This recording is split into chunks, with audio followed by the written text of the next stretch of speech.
माता हिंगलाज का वरदान। बलूचिस्तान आज़ाद। पाकिस्तान के बलूचिस्तान में स्थित माता हिंगलाज मंदिर। मुस्लिमों से भरे स्थान के बावजूद माता हिंगलाज की पूजा अर्चना कभी कम नहीं हुई। माता की लीला तो इतनी अपरंपार है कि उन्होंने मुस्लिमों को भी अपनी शरण में ले लिया। बलूचिस्तान के मुस्लिम माता हिंगलाज के मंदिर को नानी मंदिर कहकर पुकारते हैं। इतने सालों तक उन्होंने माँ के मंदिर का ख्याल रखा, तो माता उन पर अपनी कृपा क्यों न बरसाती। माता हिंगलाज भवानी इतनी दयावान है, वे बलूचिस्तान वासियों को आज़ादी का आशीर्वाद दे चुकी है। बलूचिस्तान पाकिस्तान वासियों से अपनी आज़ादी की लड़ाई लड़ रहा है। इसमें हमारी माता रानी हिंगलाज भवानी बलूचिस्तान वासियों को आज़ादी का आशीर्वाद दे चुकी है। तो आइए अब हम जानते हैं माता हिंगलाज भवानी के चमत्कारों के बारे में। तो आज मैं आपको एक ऐसी लीला बताने जा रही हूँ जिसमें देवी माँ ने पाकिस्तानियों से हिंदुओं की रक्षा की थी। यह लीला थी देवी हिंगलाज माता की। यह एक ऐसा शक्तिपीठ है जो पाकिस्तान में पड़ता है। हिंदुस्तान और पाकिस्तान के बंटवारे के समय जब मुसलमान भर भर कर पाकिस्तान जा रहे थे, तो पाकिस्तानियों ने सोचा कि पाकिस्तान में कोई भी हिंदू शक्तिपीठ नहीं होना चाहिए। तो उन्होंने फैसला किया इतने ज़्यादा मान्यता प्राप्त शक्तिपीठ को तुरंत तोड़ देना चाहिए। मुसलमानों से जान बचाने के लिए सारे हिंदू इधर से उधर भाग रहे थे और कुछ जाकर हिंगलाज माता के मंदिर में छुप जाते हैं। और तभी हिंगलाज माता के मंदिर को तोड़ने के लिए पाकिस्तानी आतंकवादी वहां बम लेकर पहुंच जाते हैं और मंदिर की गर्भ गुफा के अंदर वे आतंकवादी कितने ही बम लगा देते हैं। और इससे पहले कि वे उन बम को फोड़ पाते, उन सबको लकवा मार जाता है। वहां पर छुपे हिंदुओं को शक्ति का एहसास होने लगता है और वे बम जो कुछ ही क्षणों में फटने वाले थे, ठंडे पड़ जाते हैं। बम लगाने के बाद जब वे बम फटते नहीं, तो कुछ आतंकवादी बाहर से मंदिर के अंदर बम फेंकते हैं, परंतु वे बम भी स्तंभ पड़े रहते हैं और वे भी नहीं फटते। वे बम आज भी हिंगलाज माता के मंदिर में पड़े हुए हैं। और हिंगलाज माता के मंदिर की शक्ति इतनी है कि हिंदुओं को ही नहीं, वहाँ के मुसलमानों को भी माँ की शक्ति का एहसास हो गया था। हिंगलाज माता के मंदिर से जुड़ी एक सत्य घटना यह है। एक मुस्लिम महिला अपने बच्चे के साथ रेगिस्तान में भटक जाती है। कई दिनों से भटकते भटकते उसके बच्चे की मृत्यु का समय आ गया था। वह मुस्लिम महिला अपने अल्लाह से दुआ कर रही थी कि किसी तरह उसके बच्चे को बचा ले, परंतु उसके बच्चे की मृत्यु हो जाती है और वह बेहोश हो जाती है।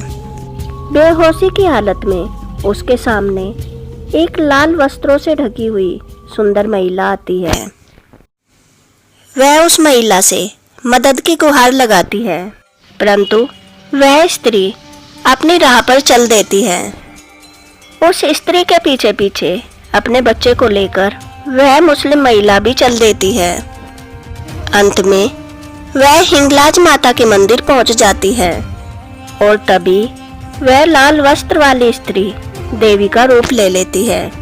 वह मुस्लिम महिला उन देवी के सामने मदद की गुहार करने लगती है। तभी के तभी देवी माँ के आशीर्वाद से उसका बच्चा जीवित हो जाता है। उसके बच्चे को जीवन दान देकर माँ अंतर ध्यान हो जाती है। वह मुस्लिम महिला माँ की जय जयकार करने लगती है और अपने घर वापस जाकर माँ की महिमा का गुणगान करती है। तभी से कुछ पाकिस्तानी मुसलमान भी माँ हिंगलाज भवानी के मंदिर में आने लगे और माँ की महिमा का गुणगान करने लगे। एक सूफी संत को यह बात पसंद नहीं आई। उसने फैसला किया कि वह मंदिर जाएगा और यह साबित करेगा कि वह मंदिर कुछ भी दिव्य नहीं है और उसमें किसी शक्ति का वास नहीं है। परंतु जब वह मंदिर पहुंचता है तो उसे एक बहुत बड़ी निराकार स्त्री शक्ति का एहसास होता है। वह पहले मानता था कि हिंदू तो एक स्त्री में अपने भगवान को देखते हैं, परंतु हमारा अल्लाह तो निराकार है। तो उसकी आंखों के सामने एक दृश्य प्रकट होता है। देवी हिंगलाज भवानी निरंकार उज्जवल रूप में ही प्रकट होती है। वह उससे कहती है, हे संत, मैं वो ही शक्ति हूँ जो परम सत्य है। तुम सत्य को किसी भी राह से ढूंढो, मुझ तक ही पहुँचोगे। धर्म कोई भी हो, यह रहस्य हर धर्म में है। हर किसी की भक्ति में वास करने वाली शक्ति मैं ही हूँ। और देवी अंतर ध्यान हो जाती है। वह संत अपने मुस्लिम भाई बहनों को शक्ति के बारे में बताता है और तब से हिंगलाज माता के मंदिर के पास रहने वाले पाकिस्तानी मुसलमान भी हिंगलाज भवानी की भक्ति करने लगते हैं। अब देश का ऐसा समय चल रहा है, हमारे देश के हिंदू भ्रमित हो रहे हैं। कईयों के मन में ये सवाल चल रहे हैं कि हमारे देवी देवता हमारी रक्षा क्यों नहीं करते। परंतु उन्हें यह बात जान लेनी चाहिए कि यह कलयुग है। यही तो हमारी परीक्षा है कि इन दुविधाओं के बाद भी हम अपना विश्वास भगवान के प्रति अटल रख पाएंगे या नहीं। हे माता रानी, हे माता रानी, देखिए आपकी बेटी दुर्गा क्या कर रही है। उसने मेरे बगीचे में चोरी कर ली। उसने मेरे आम के पेड़ों से सारे आम तोड़ लिए और बेच दिए। हे माता रानी, आप तो सबकी झोलियां भरती हो और देखो आपकी बेटी दुर्गा क्या कर रही है, चोरी करती फिरती है। उसे आपको सजा देनी ही होगी। अरे अरे, कितना मजा आया आज। मैंने 1000 रुपए कमा लिए। बस अब मंदिर के खजाने में डाल देती हूँ। रुको दुर्गा, कहाँ से लाई हो ये पैसे? क्या तुमने चोरी की है? अगर तुमने चोरी की है तो तुम्हें इसका दंड अवश्य मिलेगा। नहीं नहीं माता, मैंने चोरी नहीं की। उस रामलाल ने सारे आपके आम के पेड़ों पर ही तो कब्जा कर रखा है और सारे आम बेचकर सारे पैसे खुद रख लेता है। मंदिर के खजाने में एक भी पैसा नहीं डालता, तो ये चोरी कैसे हुई? मैंने आपके पेड़ों के ही तो फल बेचे हैं माँ। नहीं दुर्गा, तुमने चोरी की है तो इसका दंड तुम्हें अवश्य मिलेगा। तुम पूरा एक दिन मेरा मुख नहीं देखोगी। नहीं नहीं माता, ऐसा मत बोलिए। मैं आपके बगैर एक दिन तो क्या, एक पल भी नहीं रह सकती माता। मुझे ऐसा दंड मत दीजिए। नहीं दुर्गा, तुम्हें यह दंड तो अवश्य मिलेगा। तो ठीक है माता, अगर मैं आपका मुख नहीं देख सकती तो मैं फिर कुछ भी नहीं देखूंगी। लीजिए, मैं अपनी आंखों पर पट्टी बांध लेती हूँ। अब मुझे कुछ भी दिखाई नहीं देगा। उधर एक पंडित अपने घर में माँ के भजन गा रहा था। शीला, माँ का ये भजन कितना सुंदर है। हाँ हाँ, माँ का भजन तो सुंदर है, पर माँ के भजन से बच्चों का पेट नहीं भरेगा। कुछ तो उपाय करो और बच्चों के लिए कुछ खाने को लाओ। 2 दिन से बच्चों ने कुछ नहीं खाया, भूख से तड़प रहे हैं। भूख के मारे हम सब मर ही जाएंगे। क्या करूं, कहाँ से लाऊं भोजन? तभी पंडित जी की नजर माँ की मूर्ति पर पड़ती है और उसे कुछ उपाय सूझता है। वह भागा भागा मंदिर में जाता है और माँ के खजाने से पैसे निकालने लगता है। अभी उसने कुछ सिक्के निकाले ही थे, तभी दुर्गा वहाँ आ जाती है। चोर चोर चोर, माँ के खजाने से चोरी कर रहा है चोर। अरे गांव वालों सुनो, जल्दी आओ, चोर चोर चोर। नहीं नहीं, मैंने चोरी नहीं की। नहीं, ये लड़की झूठ बोल रही है, मैंने चोरी नहीं की। अरे कितना झूठ बोलते हो बाबा, मैंने अपनी आंखों से देखा है तुम्हें खजाने से पैसे निकालते हुए। नहीं नहीं, मैंने चोरी नहीं की। तुम सब इसकी बातों पर विश्वास मत करो, मैंने चोरी नहीं की। अरे दुर्गा, जब ये पंडित जी कह रही है इन्होंने चोरी नहीं की, तो नहीं की होगी, तुम्हें कोई गलतफहमी हुई होगी। नहीं, अगर तुम सबको मेरी बातों पर विश्वास नहीं हो रहा तो हम माता रानी से पूछते हैं। अभी दूध का दूध और पानी का पानी हो जाएगा। हे माता रानी, आपको तो सब कुछ पता है। मेरे बच्चे भूख से मर रहे थे, मैंने इसलिए चोरी की। इसलिए माँ, मुझे माफ कर दो और इन सब के सामने बेइज्जत होने से बचा लो माँ। हे दुर्गा माँ, अब आप ही बताओ, क्या इन पंडित जी ने चोरी नहीं की? चलो चलो दुर्गा, अब तुम ही उठाओ माता के पास से पर्ची। और दुर्गा माता रानी के पास से पर्ची उठाती है और उस पर्ची को खोलती है। चोरी नहीं की। अच्छा तो दुर्गा, तुम कितना झूठ बोल रही थी। अब तो माता रानी ने भी बता दिया कि पंडित जी ने चोरी नहीं की और तुम इन पर झूठा इल्जाम लगा रही थी। चलो चलो भाई, सब अपने घर चलो। और सभी गांव वाले और पंडित जी अपने घर वापस चले जाते हैं। अच्छा माता, अब तो आपको मजा आ गया होगा ना सबके सामने मुझे झूठी बनाकर। आपको तो सब पता था कि पंडित जी ने चोरी की है, फिर उसका साथ क्यों दिया? मेरा क्यों नहीं? मुझे क्यों सबके सामने झूठी बना दिया? आप सब कुछ देख रही थी और आपने झूठ बोल दिया। अब आपको भी दंड मिलेगा, जैसे उस दिन आपने मुझे दिया था। दुर्गा, मेरी बात सुनो, मैंने क्यों पंडित जी का साथ दिया?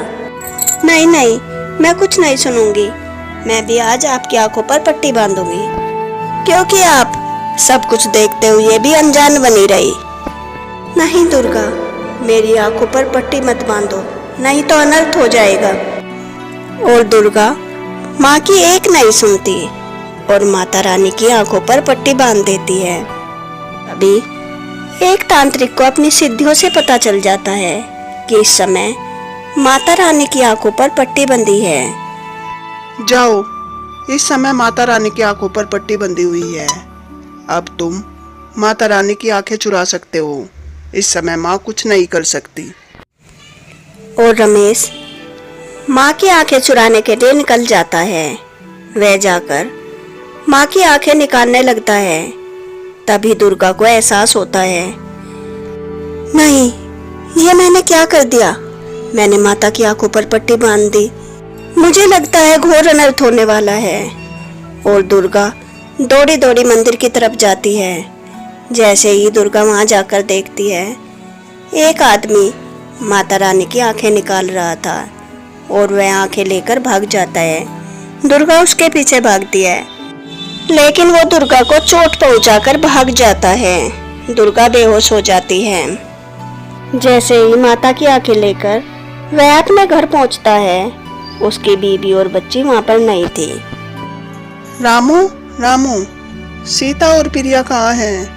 बाबूजी, आपके जाने के कुछ देर बाद ही प्रिया बेटी का एक्सीडेंट हो गया। मालकिन और प्रिया बेटी हॉस्पिटल में हैं। क्या क्या कह रहे हो रामू? प्रिया का कैसे एक्सीडेंट हो गया? और रमेश हॉस्पिटल जाता है। डॉक्टर साहब, क्या हुआ मेरी बेटी को? सीता, क्या हुआ प्रिया को? रमेश जी, धीरज रखिए। आपकी बेटी की आंखों की रोशनी चली गई है, हमेशा हमेशा के लिए। अब वह कभी भी नहीं देख पाएगी। ये क्या कह रहे हो डॉक्टर? ऐसा नहीं हो सकता। मेरी बेटी की आंखें नहीं जा सकती। मैं उसे कुछ नहीं होने दूंगा। मैं उसे बड़े से बड़े हॉस्पिटल में दिखाऊंगा। उसे इलाज के लिए अमेरिका ले जाऊंगा। सीता जानती थी कि उसका पति बुरे काम करता है, इसलिए वह उससे पूछती है, मुझे लगता है जरूर तुमने कुछ गलत काम किया है जिससे मेरी बेटी की आंखों की रोशनी चली गई। बताओ मुझे, क्या किया है तुमने? हाँ सीता, मुझसे बहुत बड़ा गुनाह हो गया। मैंने माता रानी की आंखें चुरा ली। माता रानी की आंखें चुरा ली? क्यों किया तुमने इतना बड़ा अपराध?